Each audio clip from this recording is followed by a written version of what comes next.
यह कार्यक्रम विद्यार्थियों के साथ साथ उन सभी लोगों के लिए महत्वपूर्ण है जो जीवन में किसी न किसी तरह के तनाव के मनोविज्ञान से, दबाव के मनोविज्ञान से गुजर रहे हैं। क्योंकि शिक्षा और सफलता का एक अपना संपर्क सूत्र है, लेकिन सफलता केवल एक पद प्राप्त कर लेना नहीं होता है, उससे भी बहुत कुछ ऊपर की चीज़ है।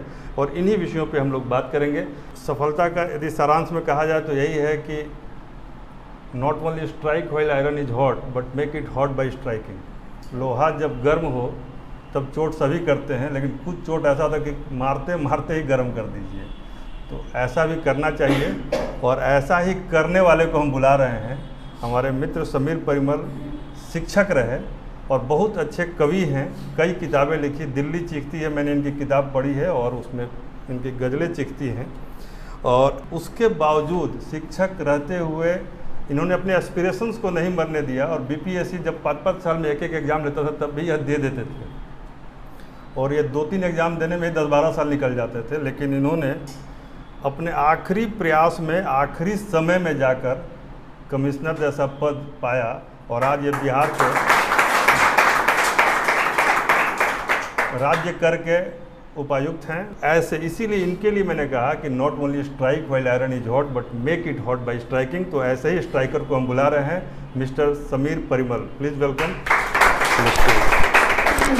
48वीं से 52वीं उस साल मैंने एंथ्रोपोलॉजी छोड़ के हिंदी ले लिया, और एंथ्रोपोलॉजी बूम कर गया।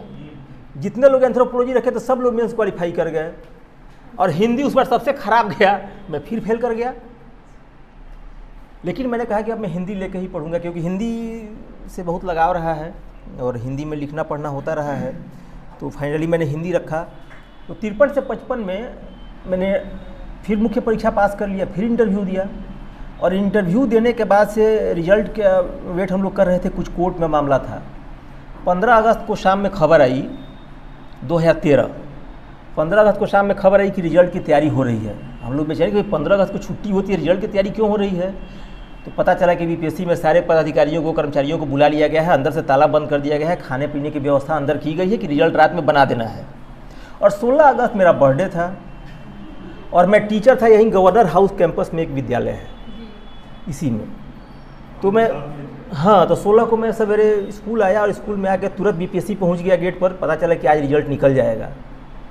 अब मेरा बर्थडे था, तो मेरे एक मित्र भी थे, हम लोगों ने केक खरीदा, घर पे ले आया, केक रखा कि भाई बर्थडे तो मनाना ही है, रिजल्ट आया ना है, बर्थडे तो आ ही गया है। बर्थडे तो क्लियर है कि बर्थडे आज ही है, रिजल्ट में पास करें या फेल करें वो तो अलग बात है। लेकिन और एकदम पूरी उम्मीद थी कि उस बार होना ही होना है।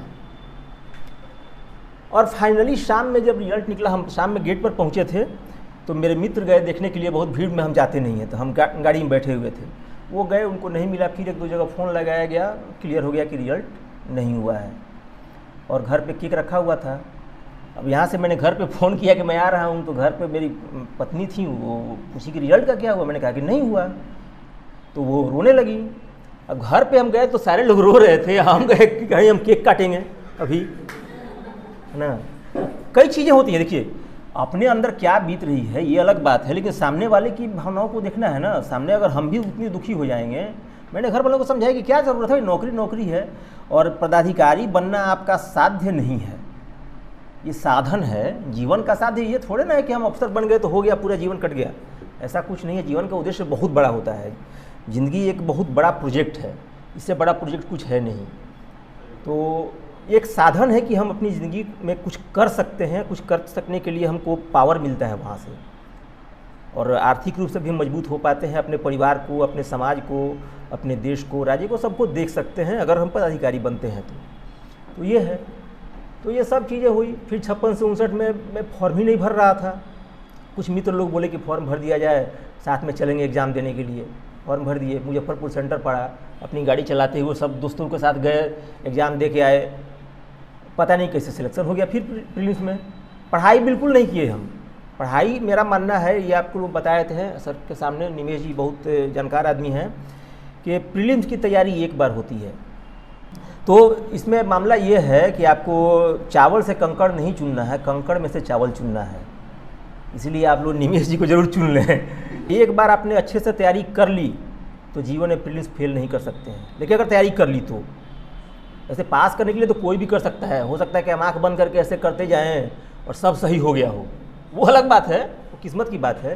लेकिन प्रीलिम्स की तैयारी एक बार होती है और वो नोट्स बना के रख लीजिए और एग्ज़ाम के टाइम में 1-2 दिन में देख लीजिएगा तो भी निकल जाएगा प्रीलिम्स। बस करंट अफेयर्स के साथ जुड़े रहिए, बाकी कुछ पढ़ने की ज़रूरत है नहीं। लेकिन एक बार ज़बरदस्त पढ़ाई करनी होती है, बहुत ज़बरदस्त पढ़ना होता है, क्योंकि हर विषय, हम लोग ये कहते थे कि सूरज की रोशनी जहाँ जहाँ पड़ती है उस हर चीज़ के बारे में जानना है, तो प्रीलिम्स की तैयारी होती है। तो प्रीलिम्स पास तो हमेशा पास कर गए, हम तो जैसे भी कर जाते थे, कहीं भी कुछ भी एग्ज़ाम देते थे। ऐसा भी हुआ था एक बार, टीचर का एग्ज़ाम दिए थे 1999 में, तो मेरे साथ जो लोग एग्ज़ाम दे के आए थे 100 नंबर का प्रीलिम्स था, किसी का 90 सही था, किसी का 92 सही था, किसी का 88 सही था, मेरा 72 सही था। रिजल्ट आया तो सिर्फ मेरा सिलेक्शन उन लोगों का नहीं हुआ, है ना। तो ये होता है, नहीं ज्ञान भी कहाँ से प्राप्त हुआ है। जैसे क्वेश्चन एक आया था, उसमें आपको बता दें कि भारत में सबसे पहले भारत रत्न किसको प्रदान किया गया, और ऑप्शन में सर्वपल्ली राधाकृष्णन और चक्रवर्ती राजगोपालाचारी दोनों थे। इतना कंफ्यूजिंग सवाल आता था, एक ही साल दोनों को दिया गया था। और उसके बाद बीपीएससी क्या मानता है उस पर डिपेंड करता है ना। तो ये सब चलता रहता है। तो सबसे बड़ी बात है कि आपको तैयारी करनी है, पढ़ना है, ज़्यादा दिमाग इधर उधर करना नहीं है, लेकिन अपने प्रति ईमानदार होना ज़रूरी है। और एक बात जो सबसे महत्वपूर्ण हम बताना चाहेंगे कि जिससे हमको नौकरी लेनी है, जिस आयोग का एग्ज़ाम देना है, जिस आयोग का फॉर्म भर रहे हैं, उसमें इंटरव्यू देंगे, उसमें नौकरी उससे मांग रहे हैं, उसके खिलाफ आपके अंदर भावना नहीं होनी चाहिए। अगर ये है तो अच्छी बात नहीं है। जिस सरकार में हम जाना चाहते हैं उसी को गाली दे के जाएंगे तो फिर कैसे, ये तो अच्छी बात नहीं है। सरकारी नौकरी का मतलब होता है कि आप सरकार किसी की भी हो, जो झंडा हो उसको सलाम करना है। तो अगर उसमें कुछ गड़बड़ियां हैं तो उसके खिलाफ एक तरीके से हम आवाज़ ज़रूर उठाएंगे। संस्थागत दोष उसमें थे, काफ़ी कुछ सुधार हो गया है और अभी भी सुधार हो रहा है काफ़ी, अब तो बहुत सुधार हो गया है बीपीएससी में।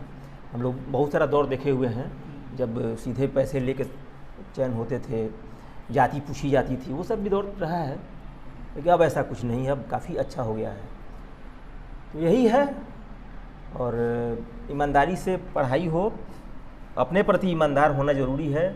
दूसरे को दिखाने का नहीं है कि हम बहुत पढ़ते हैं, ये दिखाना ये उचित नहीं है। आप पढ़ते रहें। हम लोग तो मजाक करते थे, कोई पढ़ता था, अगर लॉज में रहते थे तो कोई लड़का बहुत पढ़ा था, हम लोग बोलते थे कि आप क्या बात है, बहुत आप पढ़ रहे हैं। तो कहता है नहीं, हम कहाँ पढ़ रहे हैं। हम बोलते कि भाई कोई गंदी बात थोड़े ना, अगर आप पढ़ रहे हैं तो अच्छी बात है, इसमें गुस्सा करने की क्या बात है। हाँ, लेकिन अगर पढ़ने वाले से कह दीजिए कि आप बहुत पढ़ रहे हैं तो नाराज़ हो जाता है, कहाँ पढ़ रहे हैं हम। तो ये सब होता है, वो सब दौर से गुजर चुके हैं हम लोग। लेकिन पढ़ाई करने के लिए इसके लिए एक अलग सा सेशन रहेगा कि कैसे क्या करना है ना, वो अलग रहेगा। अभी है कि मानसिक रूप से दृढ़ता बहुत ज़रूरी है।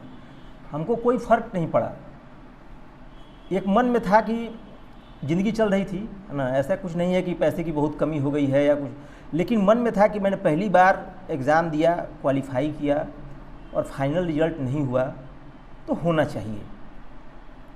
और ये अपने आप से जंग थी कि मैं अपने आप को दिखा सकूं कि मैं पास कर गया। रिजल्ट में मुझे नाम देखना था। आज के डेट में मेरा ये हो सकता है कि कल आप सुने कि मैंने VRS ले लिया, वो अलग बात है, लेकिन मुझे रिजल्ट में अपना नाम देखना था, क्योंकि मैं वहाँ जा के लौट के आया था तो मेरे अंदर था कि कहीं ना कहीं मैं हार गया हूँ, तो मुझे हारना नहीं है। तो ये बात है, तो हम अपने आप को दृढ़ रखें, मस्तिष्क एकदम मजबूत रखें और पढ़ाई करें। किसी से कोई द्वेष भाव नहीं, एक दूसरे का सहयोग, पढ़ाई में सहयोग बहुत काम करता है। अपना एक ग्रुप बना के आप लोग पढ़ाई करते रहें, बाकी हमारे निवेश जी का मार्गदर्शन मिलता रहे, है ना।